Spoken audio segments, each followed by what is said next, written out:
ہیں حسین، جب گزرتی ہے کسی دشوار منزل سے حیات، جب گزرتی ہے کسی دشوار منزل سے حیات، دفعتاً ہر مبتلا کو یاد آتے ہیں حسین، دفعتاً ہر مبتلا کو یاد آتے ہیں حسین۔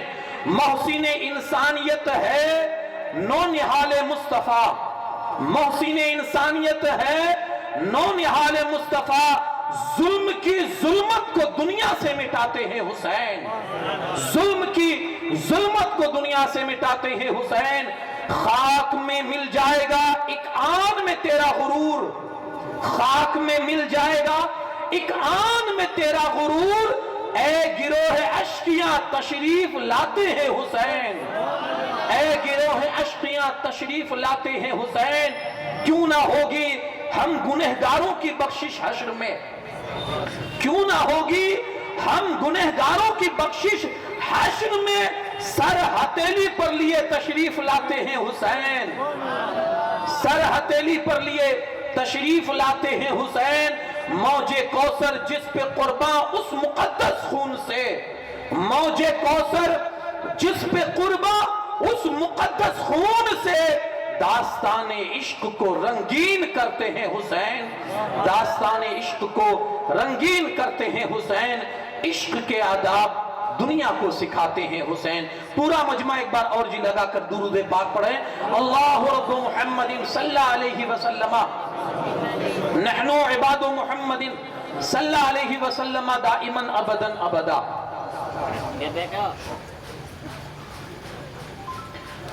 حضرات محترم، ہمارے اور آپ کا آج کا یہ 8واں اجتماع، آج سے انشاءاللہ العزیز سمجھ لیں کہ داستان کربلا کی شروعات۔ سب سے پہلے میں یہ عرض کروں،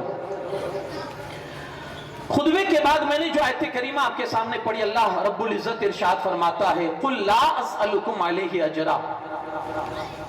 اللہ کے رسول صلی اللہ علیہ وسلم جب ہجرت کر کے مدینہ پاک تشریف لائے، ذمہ داریاں بہت تھی اور پورا وقت آپ کا دین کی تبلیغ میں گزر جاتا تھا، نکل جاتا تھا۔ انصار نے، مدینہ کے انصار صحابہ نے یہ سوچا کہ حضور اگر ایسے ہی مصروف رہے دین کی تبلیغ میں تو گھر کیسے چلے گا؟ گھر بھی تو ہے، گھر کی ذمہ داریاں بھی تو ہے، پریوار بھی تو ہے۔ اب ایسے ہی مصروف رہے تو حضور کا گھر کیسے چلے گا؟ کچھ جماعت گروہ کی شکل میں حضور علیہ السلام کی بارگاہ میں حاضر ہوئی اور یہ اپنا جو عریضہ تھا حضور کی بارگاہ میں پیش کیا، حضور ہم یہ چاہتے ہیں صلی اللہ علیہ وسلم، ہم یہ چاہتے ہیں۔ اس وقت میرے مصطفیٰ کریم صلی اللہ علیہ وسلم نے فرمایا تھا، وہ یہ سمجھتے تھے کہ شاید حضور کو کمی ہوگی یا حضور کا گزران نہیں گزرتا ہوگا، گھر نہیں چلتا ہوگا، شاید ان کو یہ احساس تھا۔ وہ یہ نہیں جانتے تھے کہ یہ وہ ذات ہے، اشارہ کر دے تو سونے چاندی کے پہاڑ پیچھے چلے، اشارہ کر دے سونے چاندی کے پیچھے چلے۔ اگر برکت والے ہاتھ میں چند کھجورے لے لے اور اس پر دم کر کے ابو ہریرہ کو دے دے اور کہہ دے رکھ لے تھیلی میں، ابو ہریرہ کہے برسوں تک کھاتا رہا، ایک کھجور کی کمی نہیں ہوئی۔ اب وہ لوگ جانتے نہیں تھے۔ عرض کی میرے مصطفیٰ کریم صلی اللہ علیہ وسلم فرماتے ہیں، میں تم سے کوئی بھی دنیا کا معاوضہ نہیں چاہتا، کوئی بھی تم سے مجھے مطلب نہیں ہے، میں نے تمہیں سب کچھ دیا، اللہ سے ملایا، قرآن پہنچایا تم تک، اللہ کا نور اور اس کے عرفان کو تم تک پہنچایا، تمہیں ایمان دیا، یہ سب کچھ اللہ پاک نے رسول کے وسیلے ہی سے تو عطا کیا ہے۔ حضور فرماتے کچھ نہیں چاہتا، ہاں ایک ہی ڈیمانڈ ہے، وہ ڈیمانڈ یہ ہے کہ میری آل سے محبت کرنا، میری آل سے محبت کرنا۔ دوسرا مجھے دنیاوی تم سے کوئی بھی نفع نہیں چاہیے کہ تم مجھے کوئی اجرت دو، کوئی معاوضہ دو، کوئی رقم مجھے پیش کرو کہ اتنی تمہارے بیچ میں ہم نے خدمتیں کی، کچھ نہیں چاہیے، کہا صرف اتنا میری آل سے مودت اور محبت رکھنا۔ یہ آیت جب نازل ہوئی نا، حضرت عبداللہ ابن عباس کہتے ہیں کچھ صحابہ حضور علیہ السلام کی بارگاہ میں پہنچے اور عرض کرتے ہیں یا رسول اللہ صلی اللہ علیہ وسلم یہ آپ کی آل کون ہے؟ قرآن جس کی محبت کو ہم پر واجب کرتا ہے، ضروری کرتا ہے کون؟ آپ حضور بتا دیں تاکہ ہم اس حساب سے آپ کی آل سے بھی محبت کریں، آپ کی آل ہے کون؟ میرے مصطفیٰ کریم صلی اللہ علیہ وسلم فرماتے ہیں سنو، قرآن نے جس میری آل سے محبت کرنے کا حکم نازل فرمایا ہے وہ میرے آل میں فاطمہ ہے، علی ہے اور حسنین کریمین کی ذات ہے، کا ان سے محبت رکھو۔ اب یارو آج ہم یہاں بیٹھے ہیں تو یقین مانیے ان کی محبت ہی میں بیٹھے ہیں نا، مسلسل وقت کی پابندی کے ساتھ آپ ہر طرح کا شیڈیول اپنا چینج کر کے ہر طرح کی مصروفیت کو اپنا سائیڈ میں رکھ کر آپ آتے ہیں کس لیے؟ ذکر امام سننے کے لیے۔ یقیناً یہ محبت ہی ہوگی جو آپ کو کھینچ کر لاتی ہے۔ مسلسل 10 روزہ تک بیٹھنا، اپنے اعتبار سے لاکھوں کا خرچ کرنا امام کی یاد میں، امام کے ذکر کو عام کرنے کے لیے، امام کی محبت کو حاصل کرنے کے لیے، میں یہ سوچوں گا کہ یقیناً یہ محبت ہی کا یہ نتیجہ ہے کہ ہم اور آپ کر رہے ہیں، اور یہ محبت رائے گا بھی نہیں جائے گی۔ ہاں انشاءاللہ دیکھیے جتنی اچھی نیتیں ہوگی محبت اتنا ہی اپنا رنگ اور اثر دکھائے گی۔ ہاں علامہ جوزی لکھتے ہیں کہ عمر ابن لیث کسی زمانے کا گورنر رہا ہوگا، سپہ سالار۔ اس نے ایک دفعہ کسی جنگ میں جانے کے لیے اپنی فوج کو جمع کیا۔ جو فوج جمع ہو گئی، لوگوں نے اس کو بتایا کہ آپ کی فوج جمع ہو چکی ہے، فلاں معرکے میں اور فلاں محاذ پر جانا ہے آپ کو، جنگ تیار ہے، لشکر تیار ہے، فوج تیار ہے۔ اس نے ٹیلے پر چڑھ کر اپنی فوج کا معائنہ کیا، اپنی فوج کو دیکھا۔ جیسے اس نے اپنی فوج کو دیکھا نا، آنکھوں سے آنسو جاری ہو گئے۔ اتنی بڑی فوج تھی کہ جہاں تک اس کی نظر پہنچتی تھی اس کی فوج ہی فوج کھڑی تھی۔ وہ دیکھ کر رونے لگا۔ جانتے کیوں روئے؟ اس کے دل ہی دل میں یہ بات یاد آئی، اس کو دل میں یہ خیال آیا، ہائے کاش ایسا ہوتا کہ اتنی بڑی فوج میرے پاس کربلا کے میدان میں ہوتی، میں اس وقت ہوتا اور اتنی بڑی فوج میرے پاس کربلا کے میدان میں ہوتی اور میں جان جگر جسم فوج کے ساتھ امام علی مقام کے نام پر ان کے قدموں پر اپنی جان کو نچھاور کرتا۔ کاش ایسا ہوتا۔ کربلا کا واقعہ ہو چکا تھا، داستان کربلا ہو چکی ہے، وہ گیا بھی نہیں کربلا، اس نے اپنی فوج کو بھی کربلا میں نہیں بھیجا کیونکہ واقعہ پہلے ہو چکا ہے۔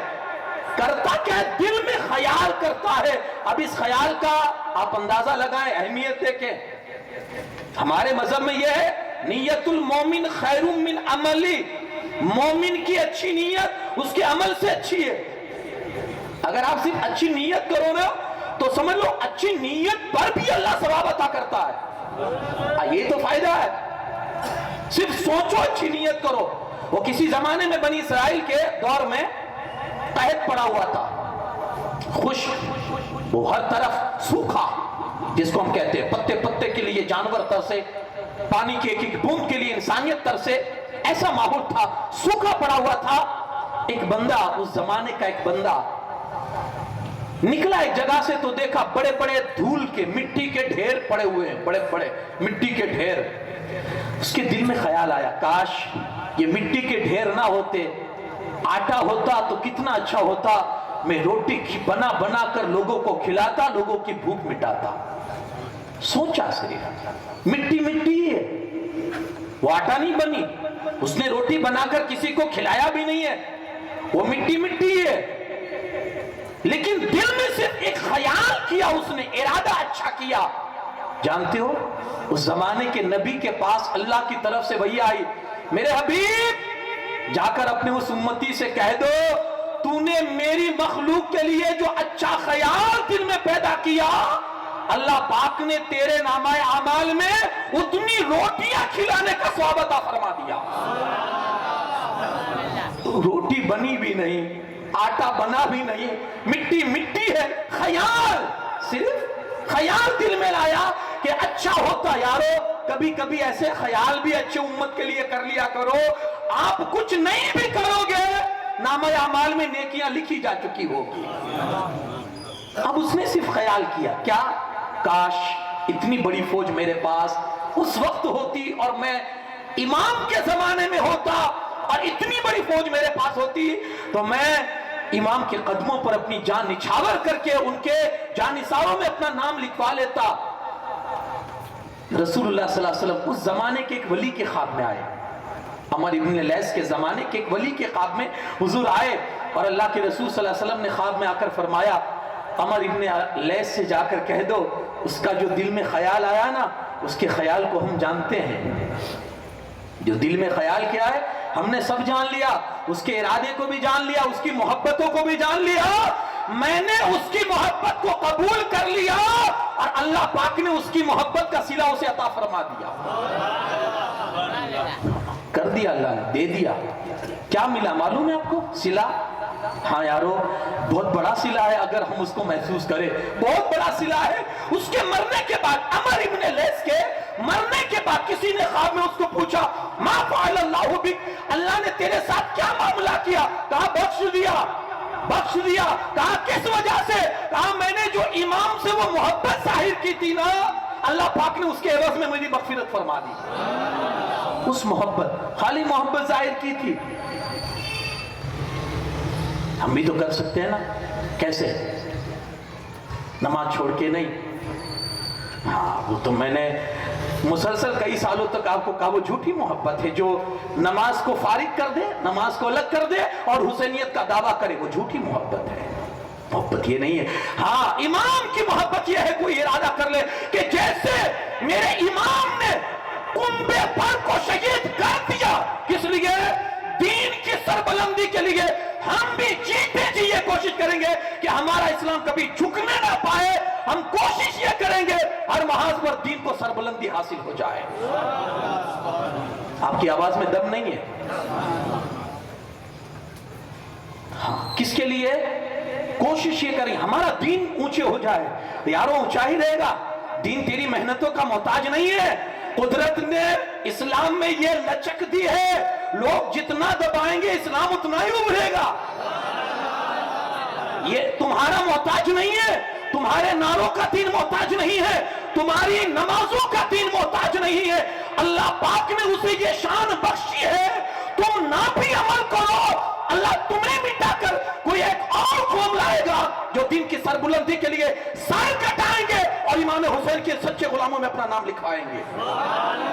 دین تمہاری خدمتوں کا محتاج نہیں ہے، ہم دین کے محتاج ہیں، ہم دین کے محتاج ہیں، دین ہمارا محتاج ہے ہی نہیں، ہم محتاج ہیں دین کے۔ اب کوشش ہی کریں نا، ہم بھی ایک تو نیت کر سکتے ہیں نا یار، چلو آج امام نے جو قربانیاں پیش کی ہم ان کی محبت میں آج یہ طے کرتے ہیں کہ اپنے دین کو کہیں بدنام ہونے کی ہم باری نہیں آنے دیں گے، کہ ہمارا دین کہیں بدنام ہو جائے، ہمارا دین کہیں نیچے جھکے کسی کے سامنے، یہ ہم کوشش کریں گے انشاءاللہ۔ تو میں عرض یہ کر رہا تھا کہ یہ ہمارا جمع ہونا انشاءاللہ ایک محبت ہی کے وجہ سے ہے، اللہ پاک نے ہمیں جو محبت ان کا ایک عطا فرمایا، محبت کا حصہ، اور یہ اہل سنت والجماعت کا یہ خاصہ ہے کہ اور اللہ کا کرم ہے ہم پر کہ اللہ پاک نے ہمیں حسنین کی محبت عطا فرمائی ہے۔ میں نے کل عرض کیا تھا جس سینے میں یہ محبت ہوگی جنت اس کا استقبال کرے گی انشاءاللہ۔ یہ محبت ہمارے لیے انشاءاللہ آخرت میں نجات کا ذریعہ اور سبب بنے گی۔ لیکن یارو اب یہاں سے میں اپنی گفتگو کا اس طرح سے آغاز کروں کہ امام علی مقام رضی اللہ تعالیٰ نے جو شہادت پیش فرمائی اور کنبے کا کنبہ آپ نے شہید کروا دیا، کس لیے؟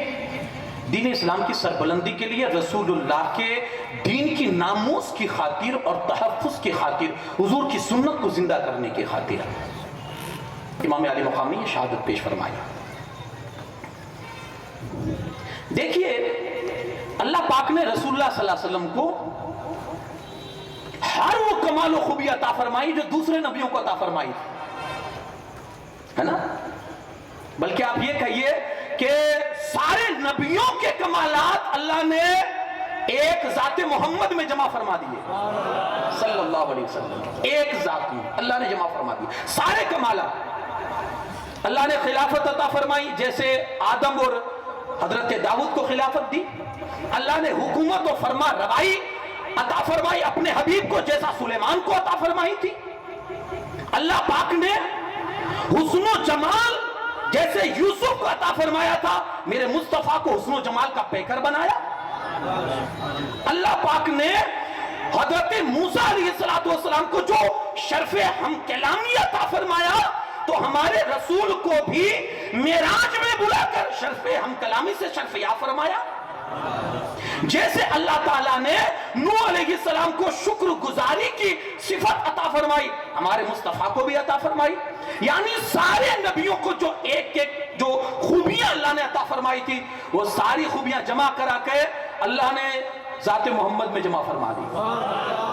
اس نے یوسف دم عیسیٰ ید بیدہ داری، آنچے خوبہ ہما دارا تو تنہا داری، تو تنہا داری۔ بلکہ یارو کچھ خوبیاں تو ایسی ہے جو اوروں میں نہیں تھی، میرے مصطفیٰ میں موجود تھی۔ شفاعت کبریٰ ہے نا، شفاعت کبریٰ آپ سمجھتے ہیں، یہ 12ویں شریف کا موضوع ہے، لیکن میں صرف آپ کو نشاندہی کر کے آگے نکل جاؤں۔ شفاعت کبریٰ، ہاں فقط وہ ایک ذات ہوگی جو سب سے پہلے محشر میں رب کے سامنے سجدے میں جھکے گی، اللہ کی وہ حمد بیان کرے گی کہ اس سے پہلے نہ اس کے بعد کسی نے ایسی حمد اللہ کی نہ بیان کی ہوگی۔ اللہ رب العزت کی طرف سے آواز آئے گی، ارفع راسک یا محمد، اے محمد اٹھائیے سر کو، مانگیے کیا مانگتے ہیں، آج تمہارا رب تمہیں جو مانگو گے عطا فرمائے گا۔ اس وقت میرے مصطفیٰ کو شفاعت کبریٰ نصیب ہوگی، حضور سب کی شفاعت فرمائیں گے، پھر جس جس کو شفاعت ملے گی میرے مصطفیٰ کے صدقے ملے گی۔ شفاعت کبریٰ کسی اور نبی کو نہیں، میرے مصطفیٰ کو حاصل ہوئی۔ اللہ کا دیدار کسی اور کو نہیں، میرے مصطفیٰ کو حاصل ہوا۔ مقام مصطفیٰ کسی اور کو نہیں، میرے مصطفیٰ کو حاصل ہوا۔ یارو یہ حقیقت ہے جو اور نبیوں کو نہیں ملا، وہ سب کچھ میرے مصطفیٰ کو اللہ نے عطا فرمایا۔ اسی کو تو میرا امام کہتا ہے، سب سے اعلیٰ و اعلیٰ ہمارا نبی، سب سے بالا و اعلیٰ ہمارا نبی، خلق سے اولیاء، اولیاء سے رسول اور رسولوں سے اعلیٰ ہمارا نبی۔ قرن بدلی رسولوں کی ہوتی رہی، چاند بدلی کا نکلا ہمارا نبی۔ کیا خبر کتنے تارے کھلے چھپ گئے پر نہ ڈوبے نہ ڈوبا ہمارا نبی۔ ملک کونین میں تاجدار تاجداروں کا آقا ہمارا نبی، سب سے اعلیٰ و اعلیٰ ہمارا نبی، سب سے بالا و اعلیٰ ہمارا نبی۔ ساری خوبیاں ایک ذات میں اللہ نے جمع فرما دی، لیکن ایک خوبی باقی تھی، ایک خوبی باقی تھی۔ جانتے وہ کون سی صفت ہے؟ مقام شہادت۔ ایک خوبی باقی تھی، اب اس خوبی سے بھی اللہ کو اپنے رسول کو متصف کرنا تھا، وہ باقی تھا۔ اللہ وہ خوبی بھی اپنے رسول کو عطا کرنا چاہتا تھا۔ اب ڈائریکٹ اگر حضور کسی جنگ میں شہید ہو جاتے، آپ سوچیں ایسا کہ اگر ڈائریکٹ حضور کسی جنگ میں شہید ہو جاتے تو پھر دین کا کام رک جاتا، اور جو مقصد تھا وہ مقصد حاصل نہیں ہوتا۔ یا اگر آپ کو خفیہ طور پر کوئی اگر شہید کر دیتا، جیسے خلفائے راشدین کو شہید کیا گیا ایک منصوبے اور پلاننگ اور سازش کے تحت، جیسے خلفائے راشدین میں سے قتل کیا گیا، حضرت عمر پر وار ہوا، مولا کائنات علی شیر خدا پر وار ہوا، ایسے اگر وار کر کے حضور کو شہید کر دیا جاتا معاذ اللہ، تو آپ کی جو شہادت ہے وہ اتنی عام نہیں ہوتی، اس کو شہرت نہیں ملتی، مقبولیت نہیں ملتی۔ اللہ کو شہادت ایسی دینی تھی جو شہادت تو ہو لیکن کاملہ ہو، مکمل شہادت ہو، جس کو شہادت کبریٰ کہا جا سکے، بڑی شہادت۔ اور وہ کیسے ملے گی؟ اور بڑی شہادت کس کو کہتے ہیں جانتے ہیں؟ آدمی بے سر و سامانی کے ساتھ بیابان میں اور ریگستان ایریے میں کوئی پرسان حال نہ ہو، بھوکا پیاسا ہو، اور اس بے سر و سامانی کے عالم میں اس کو شہید کیا جائے، اس کی لاشوں پر گھوڑے دوڑائے جائے، اس کے خیموں کو لوٹا جائے، اس کی گھر کی بیواؤں کو اور اس کے گھر کے بچے یتیم کو قیدی بنایا جائے، اس کے سامان کو لوٹا جائے، اس کی گھوڑوں کی ٹانگوں کو کاٹ دیا جائے، ان کے ہتھیاروں کو لوٹ لیا جائے، ان کے سامانوں کو لوٹ لیا جائے، یہاں تک کہ عزت دار ماؤں کے سروں سے دوپٹے بھی نوچ لیے جائیں، اور ایسی بے سر و سامانی میں جب شہادت ہو نا تو اس شہادت کو شہادت کاملہ کہتے ہیں۔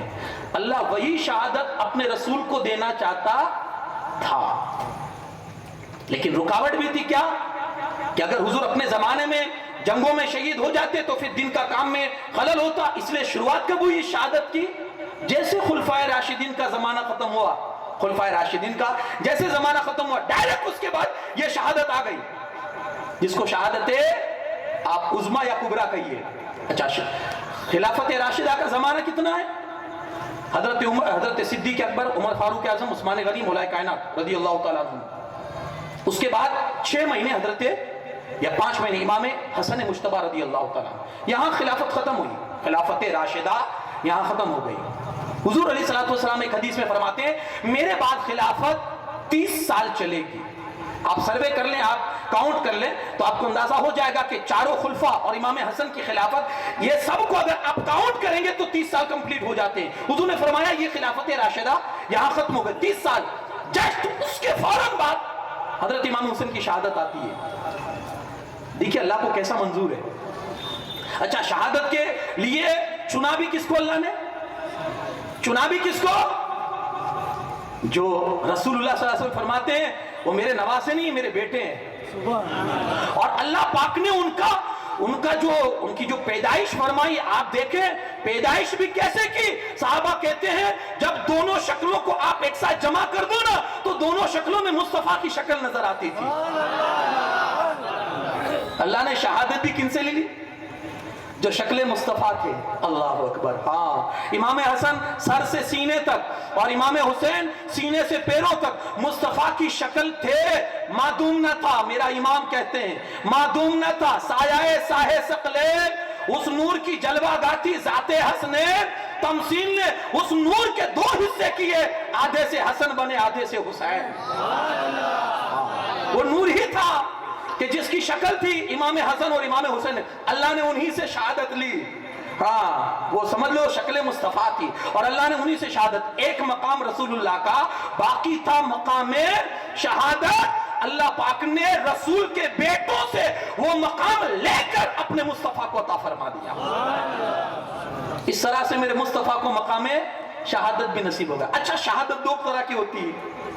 شہادت، ہاں اللہ رب العزت کا یہ اللہ کی مشیت دیکھے، شہادت 2 طرح کی ہوتی، ایک چھپی ہوئی اور ایک ظاہر کھلم کھلا۔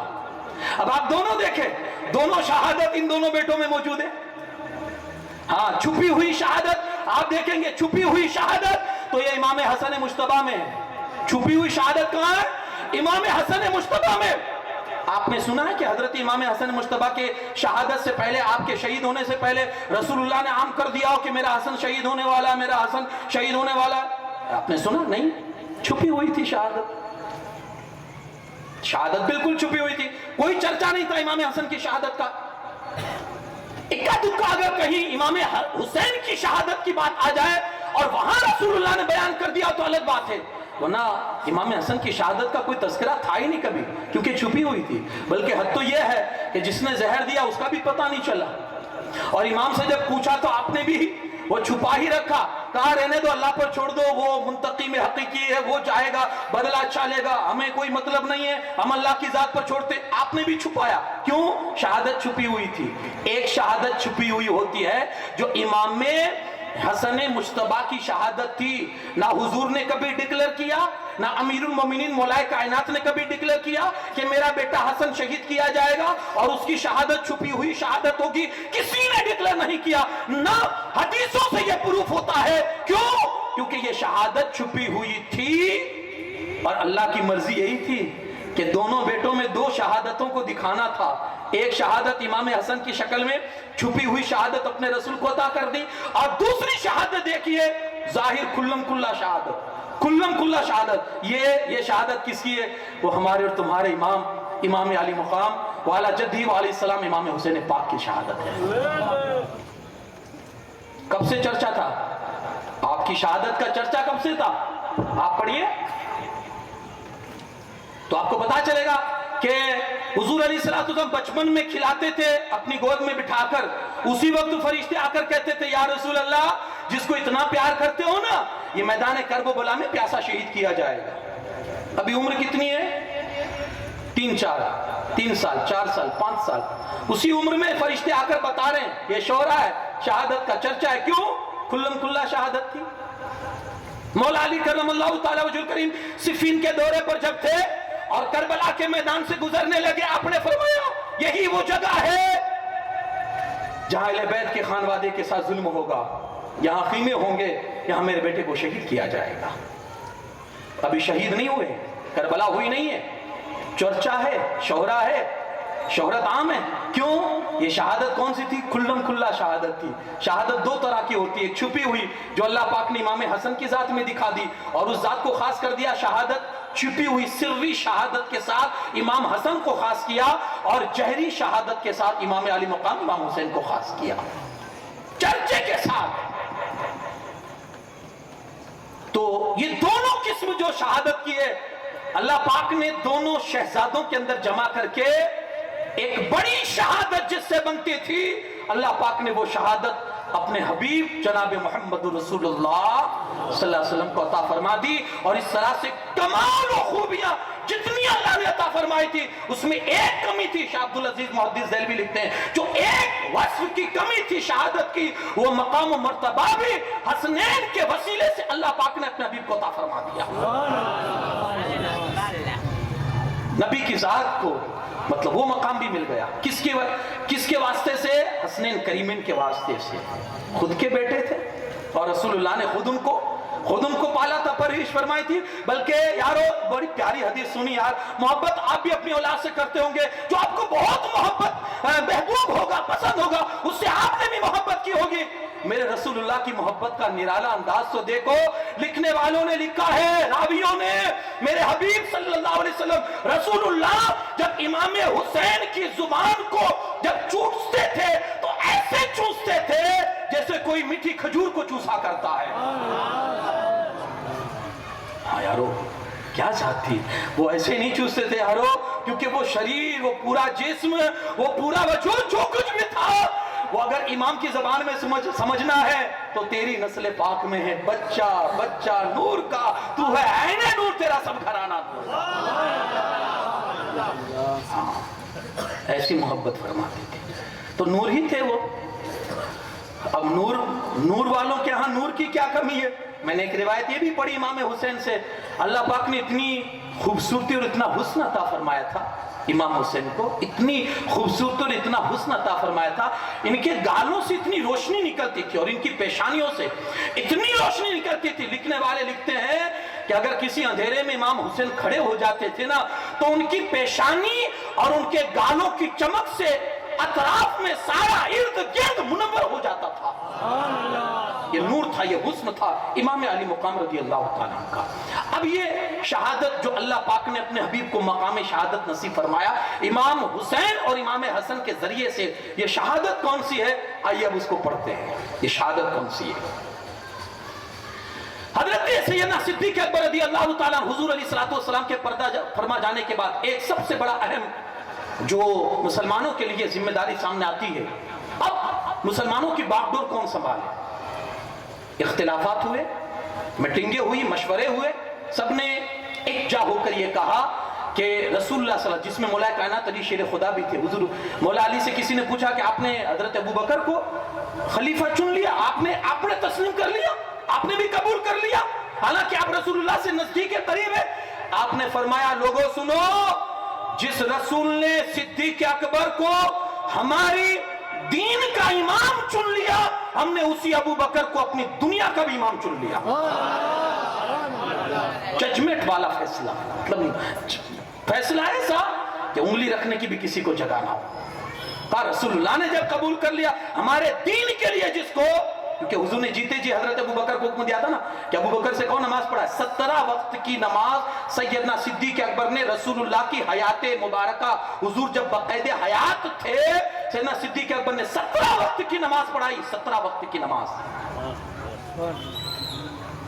تو یہ مسئلہ آیا تھا، لوگوں نے صلح اور مشورے کے ساتھ سیدنا صدیق اکبر کے ہاتھ پر بیعت کی، بڑے طمانینت کے ساتھ اور بڑے اچھے حسن و عدل و انصاف کے ساتھ سیدنا صدیق اکبر نے 2 سال کچھ ماہ خلافت کے فرائض انجام دیے۔ ان کے بعد سیدنا عمر فاروق اعظم کا دور آیا، آپ نے بھی بحسن و خوبی اپنے کام کو انجام دیا کہ زمانہ آج بھی اتہاس جب لکھتا ہے اور جہاں حکومت کی باری آتی ہے تو عدل و انصاف میں عمر فاروق اعظم کا پہلا نمبر لکھا جاتا ہے۔ اس کے بعد سیدنا عمر فاروق عثمان غنی رضی اللہ تعالیٰ آپ نے بھی 12 سال اور کچھ دن کے آپ نے بھی خلافت کے فرائض انجام دیے۔ اس کے بعد مولا کائنات علی شیر خدا آپ نے 5 سال کے جو خلافت کے فرائض انجام دیے۔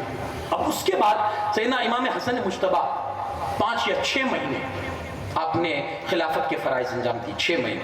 حالات بگڑے، میں نے کل عرض کیا تھا، تو آپ نے امت کی خیر اور بھلائی کے لیے، امت کی خیر خواہی سوچتے ہوئے، امت کے اندر خون خرابہ نہ ہو، بے قصور لوگوں کی جانیں نہ جائے، حکومت کے چکر میں بے قصور لوگ نہ مرے، خون خرابہ نہ ہو، عزت کی روٹی لوگ کھائیں، اس لیے میرے امام نے بڑی دور اندیشی کے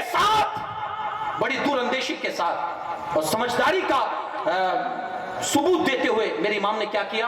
ساری باغ ڈور حضرت امیر معاویہ کو سونپ دی، ساری باغ ڈور، اور کچھ شرطوں کے ساتھ۔ اب یہ حکومت چل رہی ہے، ایک وقت وہ آتا ہے کہ امیر معاویہ کا بھی انتقال ہو جاتا ہے۔ اب ان کے بعد وہاں ان کی آل اولاد میں یہ سمجھ لیا کہ یہ ورثائی والی چیزیں ہیں، پیڑھی در پیڑھی چلے گی، میرا باپ مرا تو اس کے بعد میں، حالانکہ خلافت میں ایسا نہیں ہوتا ہے۔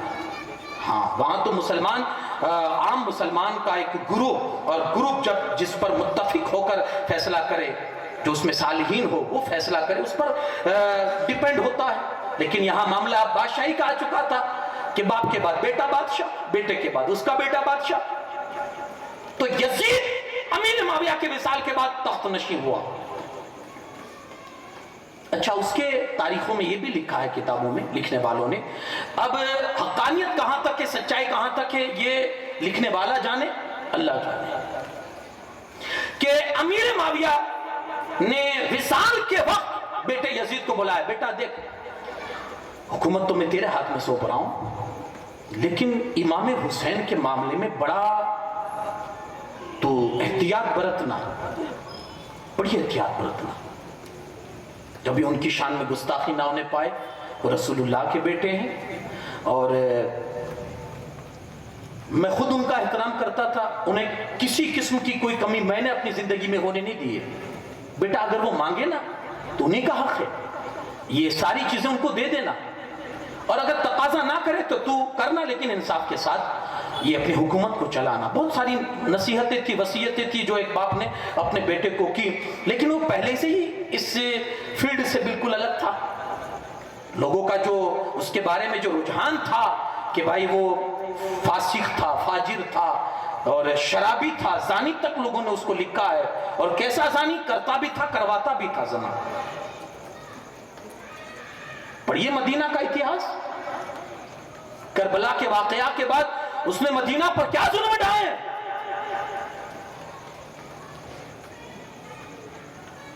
3 دن تک اپنے لشکروں پر اس نے، اپنے لشکر والوں پر مدینہ کی عورتوں کو حلال کر دیا تھا، 3 دن تک۔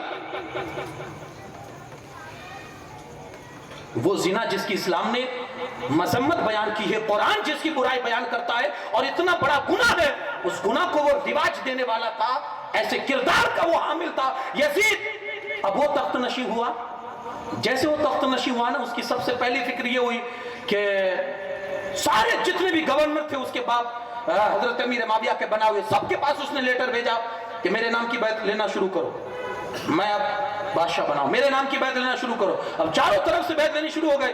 اب اس کو خیال آیا مدینہ کا، چونکہ اگر مدینہ اس کا کور ہو گیا تو سمجھ لو سارے شہر اور سارے ملک اس کے انڈر میں ہو گئے، اس کے کور میں آ گئے۔ اگر مدینہ پاک، کیونکہ مدینہ میں جو شخصیات تھی، خاص کر امام حسین پاک، عبداللہ ابن عمر، عبداللہ ابن زبیر، یہ جو شخصیات تھی اس وقت لوگوں کی نظر میں سمجھ لیجئے کہ اہم شخصیات میں شامل تھی۔ امام حسین جیسی ذات، اس کو فکر ہوئی کہ سب اگرچہ میری بیعت قبول کر لیں گے لیکن یہ ذات بیچ میں رکاوٹ ڈال سکتی ہے. اس وقت مدینہ کے گورنر امیر معاویہ کی طرف سے ولید ابن عقبہ تھے. فوراً اس نے خط لکھا حضرت ولید ابن عقبہ کو کہ سب سے پہلا جیسی میرا خط پہنچے آپ کو، میرے والد محترم کا انتقال ہو چکا ہے اور میرے نام کی بیعت عام اور خاص سب لوگوں سے، یہاں تک کہ اس نے نام کوڈ کر کے، خاص کر نام کوڈ کر کے امام حسین ابن علی، عبداللہ ابن زبیر، عبداللہ ابن عمر، کہا ان لوگوں سے خاص میری بیعت لینا، اور اگر کچھ بھی رک جھک کرے، انکار کرے، منع کرے اور اگر پیچھے ہٹنے کی کوشش کرے تو پھر سخت کارروائی کر کے، اور اگر نہ بن پڑے تو پھر قتل کر دینا معاذ اللہ. یہاں تک کہ اس نے سخت الفاظ میں جب ولید ابن عقبہ کو یہ خط لکھا، اللہ اکبر، جیسے ہی ولید کے ہاتھ میں یزید کی طرف سے خط آیا، امام حسین اس وقت مدینہ میں تھے. یزید کا خط پڑھ کے ولید کے رونگٹے کھڑے ہو گئے، کہا یا اللہ یہ کس مصیبت میں مجھے ڈال دیا ہے. فوراً اس نے دل ہی دل میں سوچا کہ اب کیا کیا جائے اور اس کام کے لیے کس کو بلاؤں، کس سے مشورہ لوں. ذہن میں نام آیا مروان کا. یہ کون ہے جانتے ہیں آپ؟ یہ پیدا ہوا نا تو لوگ اس کو حضور علیہ السلام کی بارگاہ میں لائے، یا رسول اللہ صلی اللہ علیہ وسلم تبرک کے طور پر اس کے منہ میں کچھ ڈال دیجئے نا، چبا کے، تبرک کے طور پر چبا کے حضور اس کے منہ میں کچھ ڈال دیجئے نا. حضور علیہ السلام نے اس وقت فرمایا تھا هو الوضع ابن الوضع، گرگٹ کا بیٹا، یہ گرگٹ ہے، یہ گرگٹ کا بیٹا. ہاں گرگٹ رنگ بدلنے میں بڑا ماہر ہے، ہاں اس کے پاس سینکڑوں رنگ ہوتے ہیں جو وہ بدلتا ہے. فرمایا گرگٹ کا بیٹا گرگٹ ہے. اور ایک روایت میں ہے کہ رسول اللہ صلی اللہ علیہ وسلم نے جب اس کے باپ کو لعنت فرمائی تھی، حکم اس کا باپ تھا، حضور علیہ السلام نے لعنت فرمائی تھی جب اس کے باپ پر. اس وقت مروان اپنے باپ کی پشت میں تھا، اس کے نطفے میں تھا، اس کی پشت میں تھا. تو جو لعنت مروان کے باپ کو ملی، چونکہ وہ بھی اپنے باپ کے اندر تھا، اس کی پشت میں تھا، تو وہ لعنت رسول اللہ کی اس کو بھی ملی. اسی لیے پیدا ہو کر وہ ایسا بنا. رسول اللہ کی فٹکار اور لعنت کا شکار ہوا حکم، تو اسی لعنت اور فٹکار کا شکار ہوا کون؟ مروان بھی. یہ باپ اس کا کون تھا جانتے ہیں آپ؟ حضور صلی اللہ علیہ وسلم نے اتنا شریر تھا، یہ فتنہ پسند شریر، کون؟ مروان کا باپ حکم اتنا شر پسند تھا کہ حضور علیہ السلام نے اس کو مدینہ سے نکال دیا تھا اور طائف کی طرف بھیج دیا تھا اور کہا کبھی بھی مدینہ میں تو قدم مت رکھنا. کس نے نکالا؟ رسول اللہ نے. ارے بھائی حضور کا قلب اطہر آپ دیکھیں، اتنے رحیم و کریم ہے کہ میرا رب کہتا ہے رحمت للعالمین. اتنے مہربان حضور ہے اور اس کو حضور مدینہ سے در بدر کرے، مدینہ سے جلا وطن کرے، مدینہ سے نکالے. اب آپ سوچ سکتے کتنا بڑا خناس ہوگا وہ، کتنا بڑا شریر ہوگا، کتنا بڑا کمینہ ہوگا مروان کا باپ کہ رسول اللہ نے مدینہ سے نکالا. اب یہ پورا نقشہ سمجھنے کے بعد اب آئیے، ولید ابن عقبہ نے بلایا کس کو؟ مشورے کے لیے اس مردود کو. اب وہ مشورہ دے گا بھی تو کیسے دے گا؟ اب جب باپ کو لعنت ملی تھی، اس کو بھی لعنت ملی ہے، اب وہ مشورہ رسول اللہ کی اولاد کے بارے میں کیسا دے گا؟ بلایا. کیا معاملہ ہے؟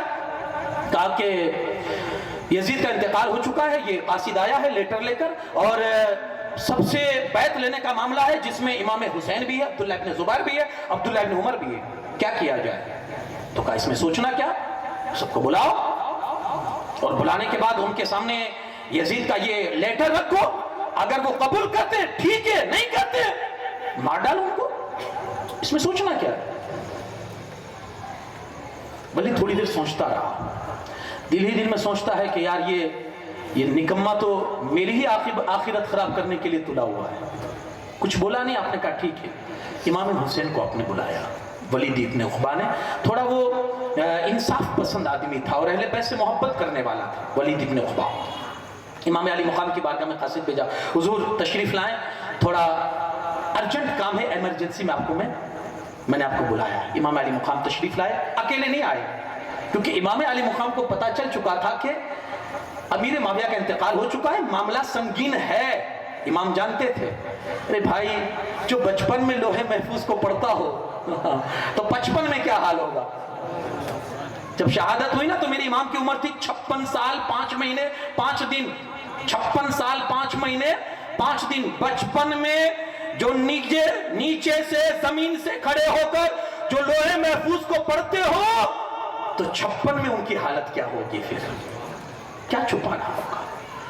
امام نے سوچ لیا حالات سنگین ہیں. آپ نے اپنے چند جانثاروں کو ساتھ میں لیا, ان کو کہا ہتھیار بھی لے لینا لیکن چھپا کے رکھنا, اور کہا میں اندر جاؤں گا گورنر ہاؤس میں, تم باہر کھڑے رہنا, اگر میری آواز بلند ہو تو اندر چلے آنا, ورنہ تمہارے آنے کی ضرورت نہیں, میں خود نپٹ لوں گا. گئے اندر ولید کے سامنے. ولید نے یزید کی طرف سے آنے والا خط آپ کے سامنے رکھا. آپ نے اس میں پڑھا کہ امیر معاویہ کا انتقال ہو چکا ہے. آپ نے پڑھا انا للہ و انا الیہ راجعون. پھر اس کے بعد ولید نے کہا حضور اب وہاں سے ڈیمانڈ یہ ہو رہی ہے کہ آپ بیعت کریں یزید کے ہاتھ پر. امام علی مقام نے سوچا دور اندیش تو تھے ہی, اور حکمتوں کا کیا پوچھنا جس کے گھر میں باب مدینۃ العلم بیٹھا ہوا, جس کا باپ باب مدینۃ العلم ہو, وہاں حکمت کی اور علم کی کیا کمی, دور اندیشی کی کیا کمی ہو سکتی ہے؟ آپ نے کہا دیکھ میں شہرت والا آدمی ہوں, مشہور آدمی ہوں, رسول اللہ کا نواسا, حضور کا بیٹا ہوں, مجھ سے چھپ کر بیعت تو لے گا تو برسر عام ہونی چاہیے میری بیعت, تو تاکہ سب کو پتا چلے. تو ولید ابن عقبہ سمجھ گیا, کہا حضور نے بڑی اچھی بات آپ نے کہی, ٹھیک ہے آپ تشریف لے جائیں, میں اس کا انتظام کرتا ہوں. جیسے آپ اٹھ کے جانے لگے نا, وہ مروان گرگٹ بیٹھا ہوا تھا. جیسے امام پاک تھوڑا آگے چل کے دروازے کے قریب ہوئے, وہ ولید کو سرگوشی میں کہتا ہے دھیرے دھیرے دیکھ ہاتھ سے جا رہے ہو, اب نکل گئے تو کبھی ہاتھ میں نہیں آئیں گے, تو بہت بڑی بھول کر رہا ہے, میری مان تو میں یہی کہوں گا ابھی حسین کو روک لے اور کہے یا تو یزید کی بیعت قبول کرو یا مرنے کے لیے تیار ہو جاؤ. امام کے کانوں سے جب اس کی یہ گندی بات ٹکراتی ہے, میرا امام پلٹتا ہے اور پلٹ کر حیدری زور کی جو آواز نکالتا ہے, میرا امام کہتا ہے مروان او ابن زرقہ تیری ہمت ہے مجھے مارنے کی, یا یہ ولید مجھے مارے گا؟ خدا کی قسم نہ تجھ میں ہمت ہے نہ اس میں ہمت ہے جو ہم پر ہاتھ چلائے. یہ گرفتار آواز میں جیسے ہی کہا ولید کانپ گیا, مروان کی بولتی بند ہو گئی, خاموش بیٹھ گئے. میرا امام آرام سے باہر نکلا, جیسے نکل رہے تھے جانثاروں نے اونچی آواز سنی, اندر آ رہے تھے, آپ نے اشارہ کر کے روک دیا, اندر آنے کی ضرورت نہیں ہے, آپ نکل گئے. جیسے ہی نکلے مروان نے ولید سے کہا دیکھ اب بازی تیرے ہاتھ سے چلی گئی ہے, امام جب تک تیرے سامنے تھے تیرے ہاتھ میں بازی تھی, لیکن اب امام نکل چکے ہیں, اب سمجھ لے بازی تیرے ہاتھ سے جا چکی ہے, اب تو قابو نہیں پا سکے گا, یہ تم اسے سن لے. ولید نے اس وقت کہا تھا یار تو کیسی بات کرتا ہے, نواسہ رسول کی خون سے میرے ہاتھ کو تو آلودہ کرنا پسند کرتا ہے؟ ارے سن لے, ایسے تو اگر میرے سامنے دنیا بھر کی دولتیں رکھ کے رکھی جائے اور مجھے کہا جائے کہ میں امام حسین کو قتل کر دوں, معاذ اللہ شہید کر دوں, میں دولت کو ٹھکرا سکتا ہوں, لیکن اس امام کے بارے میں ایسا گندا خیال کبھی اپنے دماغ میں نہیں لا سکتا ہوں. دولت آج کل ختم ہو جائے گی, میں اپنی آخرت نہیں بگاڑنا چاہتا ہوں. مروان نے کہا تو اب تو جان تیرا کام جانے. شام کے وقت پھر بلایا مروان نے امام علی مقام کو. اب امام علی مقام کو محسوس ہو چکا تھا کہ اب حالات سنگین سے سنگین ہوں گے, کیونکہ یزید کی بیعت کے بارے میں مخالفت کرنا, انکار کرنا, اب وہ شانت نہیں بیٹھے گا, وہ کچھ نہ کچھ ضرور کرے گا وہ. لیکن یارو یہ بھی تو تھا نا کہ اب ایسے فاجر, ایسے گنہگار اور